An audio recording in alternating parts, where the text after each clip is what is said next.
नमस्कार, युग्मपथ YouTube channel पर आप सभी का बहुत बहुत स्वागत है।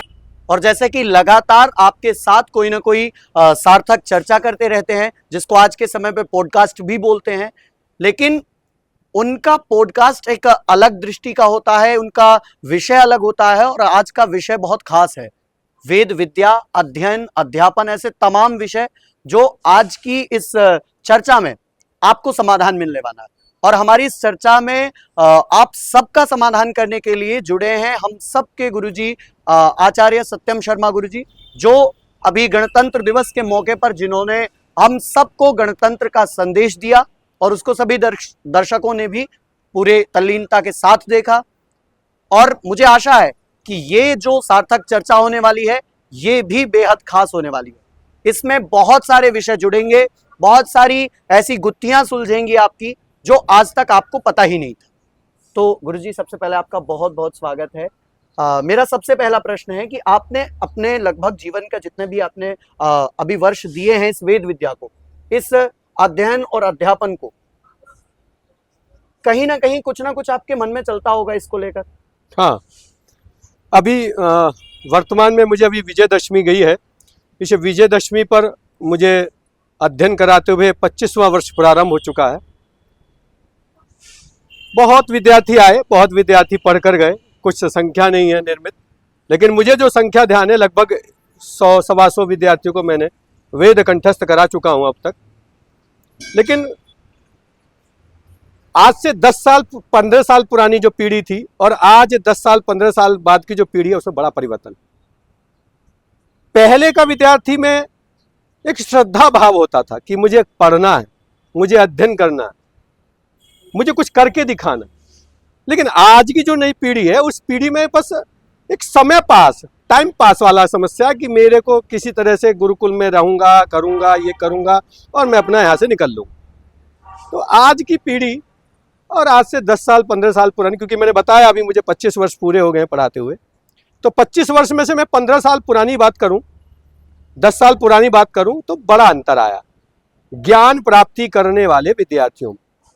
इस परिवर्तन का कौन दोषी है, बच्चे या उनके अध्यापक या अभिभावक? नहीं, देखिए इसमें थोड़ी सी मैं आपको कह सकता हूं कि एक जब ज्ञान प्राप्त, ज्ञान मतलब ज्ञान कोई ऐसा नहीं है कि आए और ज्ञान प्राप्ति, कहीं ना कहीं हमारा एक परंपरा चली आती है इसमें कि हमारे दादा परदादा कहीं ना कहीं उनका जो प्रभाव है उसका प्रभाव हमारे मस्तिष्क पर पड़ता है। जैसे मेरे दादा परदादा की यही परंपरा है कि मेरे परिवार में यही परंपरा है कि कोई ना कोई एक आचार्य मेरी परंपरा से निकलता है।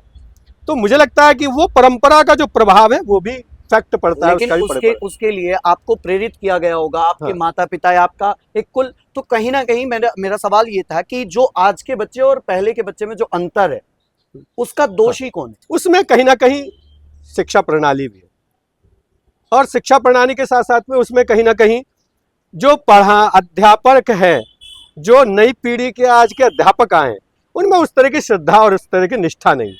क्योंकि अध्यापक का मतलब होता है समर्पण। जब वो विद्यार्थी के लिए, विद्यालय के लिए, पाठशाला गुरुकुल के लिए समर्पित होता है तो उसका प्रभाव अलग पड़ता है। उसका प्रभाव बच्चों के अंदर भी पड़ता है कि मेरा अध्यापक, मेरा गुरु, मेरा आचार्य कितना समर्पित है इस विद्या के लिए, इस गुरुकुल के लिए, इस पाठशाला के लिए। जब वेद विद्या की बात होती है तो सभी वैदिकों के मन में एक बड़ा प्रश्न उठ जाता है कि वेद पढ़कर क्या। देखिए वेद हमारा, अब आपको बताएं वेद मतलब क्या, वेद में ऐसा क्या नहीं। अगर इस तरह का प्रश्न उठता है कि वेद मतलब क्या, तो वेद में क्या नहीं है? वेद में सब कुछ है। वेद में आप देखेंगे, वेद में विज्ञान भी है, वेद में कृषि भी है, वेद में आप देखेंगे यज्ञादि की परंपरा भी है। वेद में एक मतलब एक छोटी से छोटी चीज से लेकर बड़ी से बड़ी, और वेद में हमें देखे, अभी मैं जैसे एक मंत्र, अभी वेद शुक्ल यजुर्वेद का माध्यन्दिनी शाखा का 18वां अध्याय, वाजश्च में प्रसवश्च में प्रयातिश, इस अध्याय में भगवान से क्या क्या नहीं मांगा है। तो वेद में से वेद हमें देता भी है, और वेद तब देता है हमको जब हम वेद को कुछ दे सकते हैं। मतलब हम वेद के लिए समर्पित हो सकते हैं तो वेद हमारे को सब कुछ प्रदान करता है। मुझे ऐसा लगता है, क्योंकि जो सुनने में आता है कि आप जिस स्थान पर हम इस वीडियो को बना रहे हैं, इस स्थान के, इस विद्यालय के, बद्री भगत वेद विद्यालय के आप उन पहले छात्रों में से एक हैं, जो शायद पहला बैच, और मैं कहूं कि आपसे पहले शायद गुरुजी के शिष्य आप सबसे पहले हैं।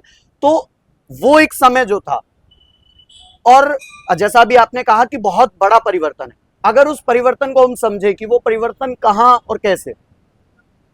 हाँ, देखिए, जब हम अध्ययन करने के लिए यहाँ आए थे, 1994 के विषय है, तो उस समय क्या था, उस समय हमारे गुरु हमारे लिए समर्पित थे।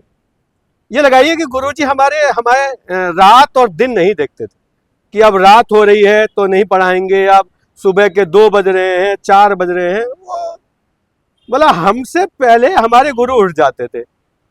विद्यार्थी को उठाने से पहले गुरु स्नान आदि कर लेते थे, तब विद्यार्थी उठते थे। और आज थोड़ा अलग है कि विद्यार्थी में भी चेंजिंग है। पहले क्या होता था, विद्यार्थी को उठाने की जरूरत नहीं पड़ती थी, गुरु अपने आप ही देखते थे गुरुजी उठ गए हैं, अरे भाई हम विलंब हो गया, तो स्वयं उठ जाते थे। लेकिन आज की परिपाटी क्या है, आज की परिपाटी में यह है कि आज अपना काम बनता और बाहर में जाए जनता, आज की स्थिति है। बिल्कुल, कहीं ना कहीं आपकी बात से पता चल रहा है कि दोनों में बहुत बड़ा अंतर। बिल्कुल। वेद की बात हम कर रहे हैं, आपके पढ़ाए हुए बहुत सारे छात्र आज आर्मी में हैं, बहुत सारे धर्मगुरु में हैं, बहुत सारे प्रोफेसर, टीचर हैं। टीचर। तो गुरुजी, क्या आज के युवा को, या जो वैदिक नहीं है, उनको हम कैसे इस वेद विद्या के प्रति आकर्षित करें? जी, देखिए, वेद पढ़कर जितने भी विद्यार्थी आज से यहाँ से पाठशाला से या जहाँ से भी गए, वो कहीं ना कहीं जब उन्होंने श्रद्धा से वेद अध्ययन किया है, वेद को परमात्मा मानकर उसने अध्ययन किया है, उसको ज्ञान को प्राप्त किया है, तो वो आज न कहीं बहुत अच्छे स्थान पर है, अच्छी स्थिति पर है, और एक अच्छे लेवल पर है वो। तो जब हम कहते ना कि एक छोटा सा वो है, यद्यदाचरति श्रेष्ठ तत्तदेव परोजना, जैसे जैसे श्रेष्ठ लोगों ने किया, वैसे अगर हम श्रेष्ठ लोगों को देखते हुए चलेंगे तो हम भी आज निश्चित है कि उसी श्रेष्ठ स्थानों पर पहुंचेंगे जहां आज हमारे श्रेष्ठ लोग हमसे स्थान पर है। तो श्रेष्ठ बनने के लिए हमें पहले श्रेष्ठ लोगों की तरफ देखना पड़ेगा। लेकिन आज क्या है, श्रेष्ठ लोगों को तो कोई देखता नहीं कि भाई हमारे गुरुकुल से वेद पढ़ने के बाद आज कितने अच्छे स्थान पर हैं, कितने श्रेष्ठ स्थान पर हैं। तो जब हम उनको देखकर उनको अपना मानेंगे कि भाई हम अगर वेद आदि के अध्ययन श्रद्धा से पढ़ेंगे, तो आज हमारी भी एक दिन हम भी उसी स्थान पर पहुंचेंगे जहां हमारे श्रेष्ठ लोग आज उस स्थान पर विद्यमान है। तो मैं इसलिए आज की नई परिपाटी को कहूँगा कि वो अपनी प्राचीन परंपरा को देखें, हमसे श्रेष्ठ लोगों को देखें जिन्होंने वेदों के लिए अपना जीवन समर्पित किया है और वेदों के लिए समर्पित कर रहे हैं, उनको अपना क्या माने, अपना सब कुछ माने, विशेष माने। तो निश्चित है कि धीरे धीरे इनको देखेंगे तो नई पीढ़ी भी अच्छी बनेगी। जब हम पुरानी पीढ़ी को देखेंगे कि वो अच्छी स्थिति पर है, तो ये पीढ़ी भी अच्छे स्थान पर जाएगी। इनको देखकर एक नई परिपाटी हमारे पास आएगी वेद पढ़ने के लिए कि अरे वाह, वेद पढ़ने के बाद तो हम कुछ भी कर सकते हैं, कहीं भी जा सकते हैं। लेकिन आज के समाज के मन में एक प्रश्न आता है कि अगर कोई वेद विद्यालय में गया है या वेद पढ़ने गया है या कुछ भी संस्कृत से रिलेटेड पढ़ने गया है, तो ये एक झोला उठाएगा और उसके बाद ये घर घर जाकर पूजा पाठ कर, बस इतना, इससे ज्यादा उनके मन में कुछ नहीं आता। देखिए, मैं बताऊं आपको इसका कारण क्या है। जब भगवान ने, परमात्मा ने सबको बुद्धि बराबर दी है, किसी को, देखिए, परमात्मा कभी किसी के साथ अन्याय नहीं करता, बुद्धि पर्याप्त दी है। लेकिन बुद्धि को, जब बुद्धि पर्याप्त दी है, तो बुद्धि को किस तरह से हमें उसको प्रयोग में लेना है, किस मार्ग पर ले जाना है, वो तो हमारा काम है, गुरु का काम है और विद्यार्थी का काम। जब बुद्धि भ्रमित होती है तो निश्चित है कि जब बुद्धि भ्रमित होगी तो वो एक अच्छा वेद पाठ ही ना भरकर एक गड़बड़, एक अलग दिशा में जाएगा। तो जब उन्होंने देखा है कि भाई जब वो ठीक से अध्ययन नहीं किए, ठीक से पढ़ाई नहीं किए, तो भाई वो अनुष्ठान ही करेंगे। लेकिन अगर हम ठीक से अध्ययन करेंगे, एक अध्ययन के प्रति जागरूक रहेंगे, तो हम झोला वाले नहीं, हमारे पीछे चलने वाले हजारों लोग होंगे कि नहीं, यद्दाचरस्य श्रेष्ठ तत्तदेवे तरोजना, उस तरह से चलेंगे। बिल्कुल। लेकिन वो जो अभिभावकों के मन में भरी है वो उसके कारण भरी है, क्योंकि जिन्होंने ठीक से अध्ययन नहीं किया, जब अध्ययन ही नहीं ठीक से किया तो भैया वो तो वही काम करेंगे। लेकिन जिन्होंने अध्ययन किया, जिन्होंने अपना मार्ग चुना कि नहीं मेरा मार्ग यह है, मैं इस मार्ग पर चलूंगा और इस मार्ग पर ही चलता रहूंगा, तो उसको वो जो धारणा बन गई है लोगों की कि वो झोला उठा के चलेगा, वो धारणा खत्म हो जाएगी। बिल्कुल। वो काम हमारा है, विद्यार्थियों का काम है कि उस धारणा को खत्म करे, अध्यापक का काम है, आचार्य का काम है कि उस धारणा को खत्म करे कि जो धारणा लोगों के मन में बन गई है कि ये वेद पढ़कर झोला उठाकर घर जाकर पूजा पाठ करेगा। नहीं, अगर हम ठीक से अध्ययन करेंगे तो लोग मेरे यहाँ आकर मेरे पैरों में पढ़कर वो मेरे को कहेंगे गुरुजी आप चलिए मेरे यहाँ ये कार्य करिए, कि आपसे अच्छा कोई नहीं करा सकता ये कार्य। बिल्कुल। एक और बड़ा प्रश्न है यहाँ पर मेरा कि क्या, क्योंकि एक तरफ हम ये कहते हैं सबसे कि संगच्छध्वम संवदध्वम सबको साथ लेकर, और एक तरफ हम ये कहते हैं कि वेद का अध्ययन केवल ब्राह्मण कर सकता है। देखिए, अब ये थोड़ा सा विषय अलग है कि वेद केवल ब्राह्मण पढ़ सकते हैं। अगर कहें कि वो अगर वेद की परंपरा को मानकर चले, वेदों में जो कहा गया है उसको माने, वेदों का आचरण का पालन करे, नियमों का पालन करे, जैसा शास्त्रों में कहा है अगर उसको ध्यान में लेते हुए चले तो वेद सबके लिए। लेकिन एक और बात आ जाती है ना कि वेद पढ़ना सबका कार्य है, लेकिन मैं फिर वही कहूंगा वेद पढ़ तो सकते हैं, लेकिन वेद पढ़ने के साथ साथ में आप ये नहीं, क्योंकि जो ऋषि परंपरा में उसको देखकर कहूं तो वेद पढ़ तो सकते हैं, लेकिन पढ़ाने का कार्य केवल ब्राह्मण का। बिल्कुल। अगर मैं कहूं कि ब्राह्मण कौन? ब्राह्मण वो जो ब्रह्म को जाने। बिल्कुल। लेकिन एक श्लोक आता है ना कि जन्म ना जायते शूद्र, तो हाँ। मतलब जन्म से सब शूद्र हैं। हाँ। उसके बाद आप किसी को ये कैसे कह सकते हैं कि नहीं भाई आप ब्राह्मण नहीं हो, आप वेद नहीं पढ़ो? जी, मैं बता दूं कि वेद पढ़ने के लिए कहा गया कि भाई यज्ञोपवीत संस्कार आवश्यक है। बिल्कुल। अब यज्ञोपवीत संस्कार के पालन जानना जरूरी है। जब तक आप यज्ञोपवीत धारण करने के बाद में उसके नियम उसके पालन को नहीं जानेंगे तो फिर आप वेद को पढ़ने के कहां से अधिकारी होंगे। पहले तो सबसे पहले लोग यज्ञोपवीत धारण ही नहीं करते, यज्ञोपवीत का नियमों को नहीं जानते। जब यज्ञोपवीत को नहीं जानते, यज्ञोपवीत का पालन नहीं करते, और उस जो परंपरा चली आ रही है कि भाई वेद ज्ञान ब्राह्मणों के लिए है, वो ठीक है, वेद ज्ञान ब्राह्मणों के लिए भी है, लेकिन वेद के विषय में जानकारी हम सबको दे सकते हैं। वेदों के सूक्तों को बता सकते हैं कि भाई ये इस सूक्त है, इस तरह का सूक्त है, सूक्तों का ज्ञान तो हम सबको दे सकते हैं। आज का जो यूथ है अगर सोशल मीडिया पर करें तो पूरी गंदगी परोस रहा है। हाँ, इस बीच आपका कोई संदेश? ये बहुत खराब है। देखिए, इसमें लगाम करने के लिए, इसमें लगाम रखने के लिए मैं भी देखता हूं कभी कभी इस तरह से अभद्र चीजें दिखाई जाती हैं। मैंने अभी गणतंत्र दिवस पर भी कहा कि ठीक है कि मीडिया प्रचार प्रसार के लिए है, अपने प्रचार, लेकिन इस तरह का प्रचार प्रसार नहीं कि वो अशोभनीय चीजें भेजे। शिष्टाचार में रहकर कार्य करे, जो शिष्टाचार कार्य में करेगा क्यों नहीं कर सकते। शिष्टाचार में रहकर भी लोग अपने आप को बढ़ा सकते हैं। जरूरी है कि हम इस तरह की गंदगी परोसकर हम आगे बढ़ सकते हैं। कहते हैं हम अपने तरीके से कर रहे हैं। ना, बिल्कुल गलत बात है। वो जो गलत कर रहे हैं, जो इस तरह से परोस रहे हैं, उनको उसका परिणाम जरूर प्राप्त होगा आने वाले समय में। उनको उसी तरह से उनको, और हो रहा है, हो भी रहा है। आप देखिए जिस तरह का वो कर रहे हैं कार्य, उनके साथ भी वैसा ही हो रहा है।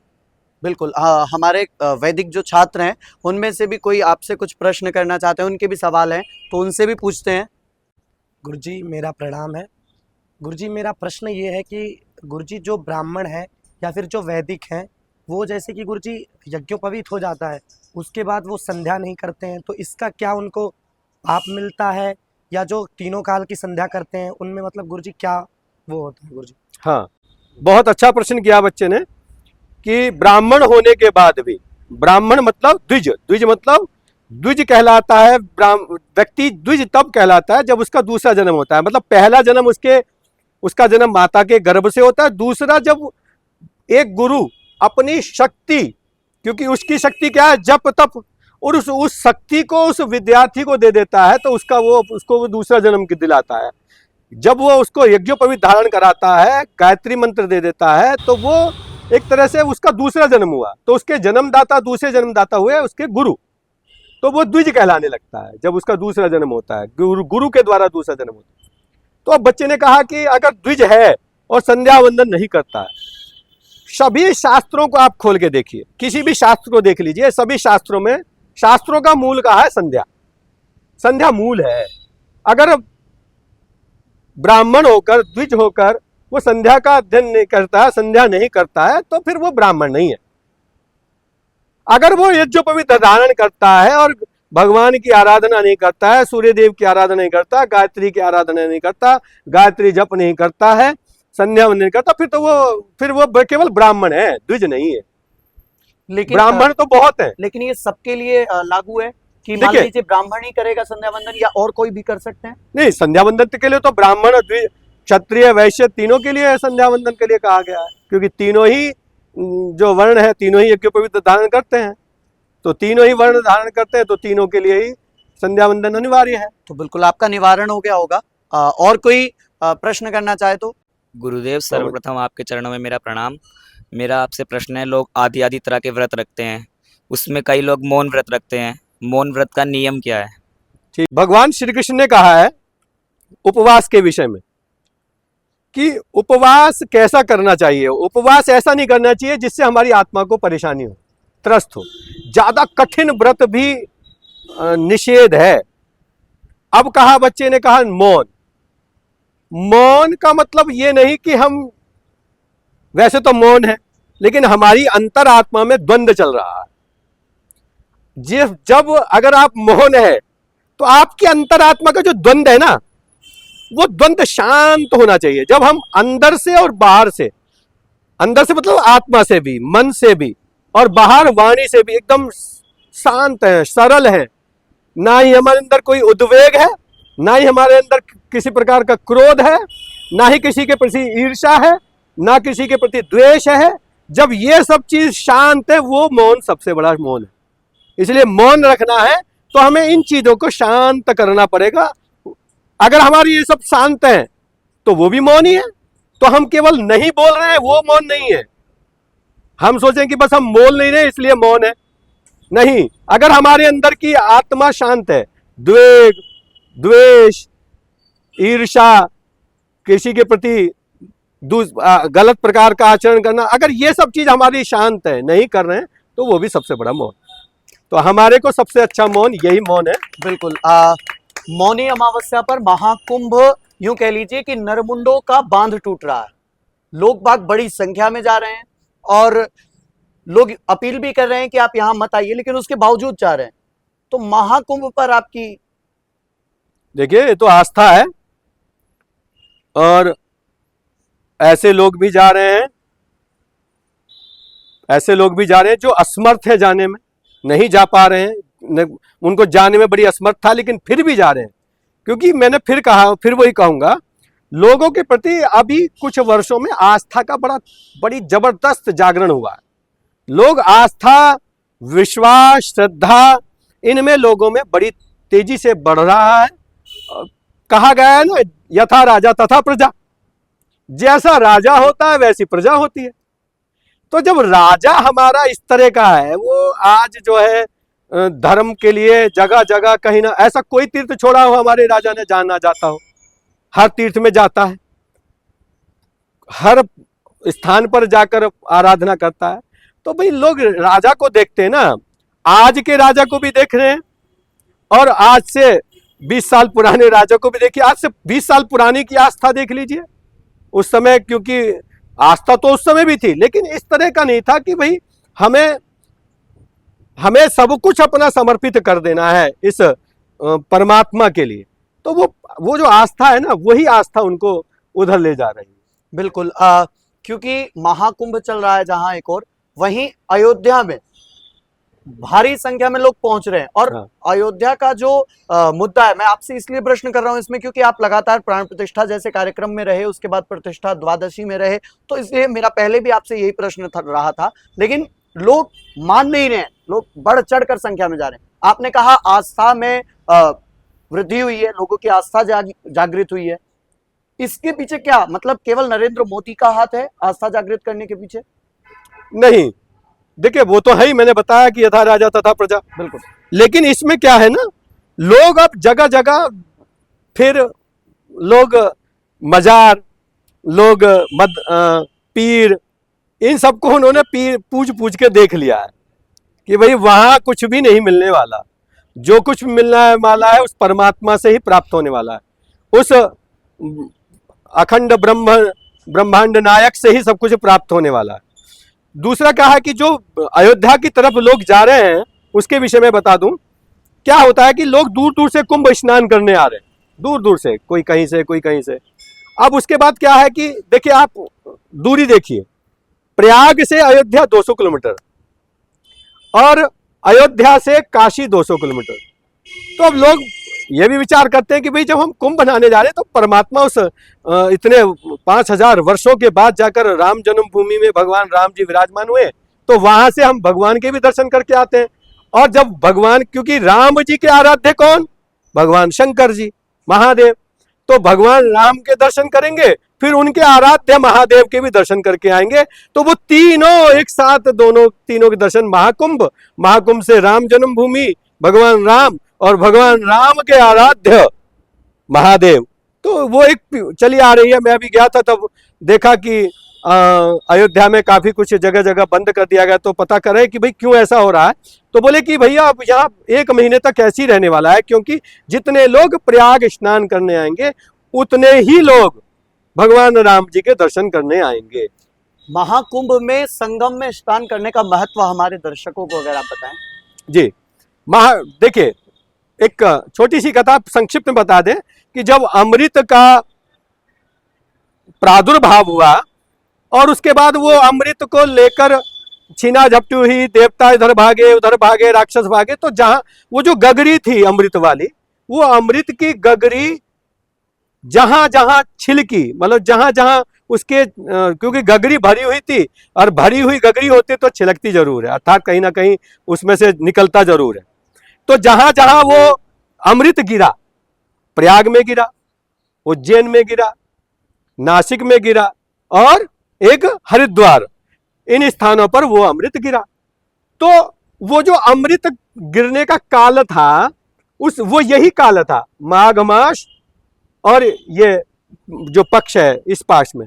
और दूसरा आपको बता दें, अभी कुंभ महाकुंभ, पहले शाही स्नान बोला जाता था।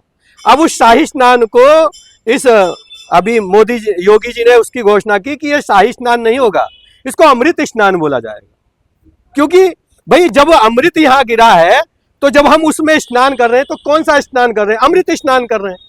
तो जब अमृत स्नान कर रहे हैं तो वो शाही स्नान क्यों कहा जाए, उसको अमृत स्नान कहा जाए। बिल्कुल। इसलिए जो लोग वहां जाते हैं, जहां जहां भी ये समय होता है कुंभ का, वो उस अमृत में स्नान करने जा रहे हैं। और अमृत जो पान कर लेता है वो अमर हो जाता है। तो अगर हम अमृत में जाकर स्नान करेंगे तो उस स्नान के प्रभाव से हमें शुद्धि प्राप्ति होगी। और कहते हैं कि बार बार के जन्म मरण से मुक्ति भी प्राप्त होगी जो इस अमृत में स्नान करेगा। इसलिए उस अमृत में स्नान करने का ये फल है। बिल्कुल। चलते चलते आपका वैदिकों को संदेश कि अब आने वाले समय में, आने वाले 2025-26 में वो किस प्रकार से अपनी कार्य योजना चलाएंगे, वैदिकों का उत्थान किस प्रकार से संभव हो सकता है। जी देखिए, मैं तो जो भी जितने भी वैदिक हैं, मैं नहीं कहूंगा कि अगर हमें वेद का कार्य करना है, वेद के लिए हम समर्पित हैं कि हमें वेद का कार्य ही करना है, तो फिर हम वेद के लिए ही समर्पित हो जाएं। फिर हम बाकी के जो भी कुछ है इधर उधर से जो भी हमारे मस्तिष्क है बार बार इधर उधर भ्रमित होता रहता है, इधर भ्रमना इधर घूमना, अगर हम वेद का ही कार्य करना है तो फिर निष्ठा के साथ करें, श्रद्धा के साथ करें। अगर हम नहीं कर सकते हैं, श्रद्धा से नहीं कर सकते हैं, निष्ठा से नहीं कर सकते, तो फिर हम कोई और मार्ग चुन लें। लेकिन हम कार्य कर भी रहे हैं वेद का, लेकिन उसमें ना तो हमारी कोई निष्ठा है, ना ही हमारी कोई श्रद्धा है, और ना ही हम उसमें समर्पित हैं, तो फिर उस कार्य को करने से क्या मतलब है।